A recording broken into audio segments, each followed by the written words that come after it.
രാജകന്യകയെ ഹൃദയത്തിലേറ്റി മലയോരവും Victor Adam തിരക്കഥയെഴുതി സംവിധാനം ചെയ്ത ചിത്രത്തിൽ ഇടുക്കിയിൽ നിന്നുള്ള നിരവധി കലാകാരന്മാരും വേഷമിട്ടിട്ടുണ്ടെന്ന പ്രത്യേകതയുമുണ്ട്. കൂടാതെ ക്യാമറ ചെയ്തിരിക്കുന്ന അരുൺകുമാറും ഇടുക്കിക്കാരനാണ്. അതുകൊണ്ട് രാജകന്യകയെ തേടി തിയേറ്ററുകളിലേക്ക് വൻ തിരക്കാണ് അനുഭവപ്പെട്ടത്.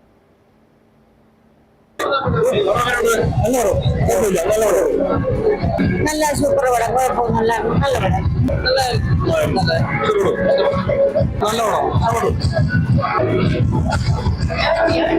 വളരെ നന്നായിരുന്നു.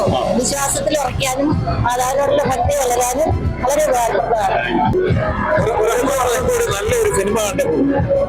വെറുമൊരു ചിത്രം എന്നതിനപ്പുറം ആത്മീയ ഉണർവ് കൂടി പകർന്നു നൽകുന്ന ചിത്രമാണ് രാജകന്യക. വൈക്കിംഗ് മൂവീസിന്റെ ബാനറിൽ വിക്ടർ ആദം തിരക്കഥ എഴുതി സംവിധാനം ചെയ്ത ചിത്രം മാതാവിന്റെ സംരക്ഷണത്തെ ആസ്പദമാക്കിയുള്ള കഥയാണ്. സമുദ്രഗിരി ഗ്രാമത്തിന്റെ കഥ പറയുന്ന ചിത്രത്തിൽ കേരള തമിഴ്നാട് അതിർത്തിയാണ് പശ്ചാത്തലം.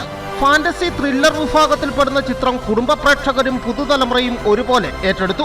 നല്ല മികച്ച സിനിമ, കാലങ്ങളോടുകൂടി നല്ലൊരു സിനിമ, അവയമരിയെ കുറിച്ച് മാതാവിനെ കുറിച്ച് നല്ല ഭക്തിപരമായ സിനിമ. ഇത് സമൂഹത്തിന് ഒരു നല്ല ഒരു സന്ദേശം കൊടുക്കുന്നുണ്ട്.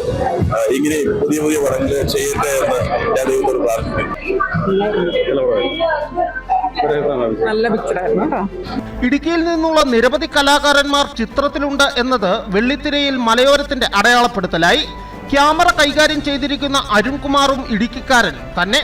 പ്രധാന താരങ്ങളായ ആശ അരവിന്ദ്, രമേശ് കോട്ടയം, ഫഗത് മാനുവൽ, ആത്മീയ രാജൻ, മെറീന മൈക്കിൾ, ഡയാന, ഹമീദ്, മീനാക്ഷി അനൂപ്, ഡിനി ഡാനിയൽ, മഞ്ചാടി ജോബി, വിക്ടർ ആദം, ജിജി കൈതക്കൻ, ബിജു വൈശ്യൻ, GK പന്നാങ്കുഴി, ബാബു പാറത്തോട്, അനിൽ മാവടി, അനീഷ് മഞ്ഞപ്പെട്ടി, നെടുങ്കണ്ടം സ്വദേശികളായ റിൻസ്, സോബിൻ, അനു, സിനു, അനീഷ് മഞ്ഞപ്പെട്ടി, ജോസ് കട്ടപ്പന എന്നിവരോടൊപ്പം നിരവധി പുതുമുഖ താരങ്ങളും ചിത്രത്തിൽ അഭിനയിച്ചിട്ടുണ്ട്.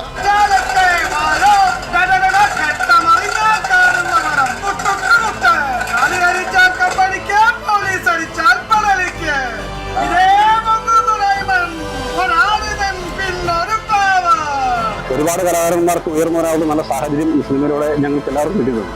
ജിൽസൺ ജിനു, വിക്ടർ ജോസഫ് എന്നിവരുടെ വരികൾക്ക് സംഗീതം നൽകിയിരിക്കുന്നത് അരുൺ വെൺപാലയാണ്. പശ്ചാത്തല സംഗീതം RR റെക്കോർഡ്സ്. ചിത്രത്തിൽ പ്രധാന ഗാനം ആലപിച്ചിരിക്കുന്നത് KS ചിത്രയാണ്. മറ്റു ഗാനങ്ങൾ മെറിൻ ഗ്രിഗറി, അന്ന ബേബി, വിൽസൺ പിറവം എന്നിവർ ആലപിച്ചിരിക്കുന്നു. News bureau, Udumbanchola.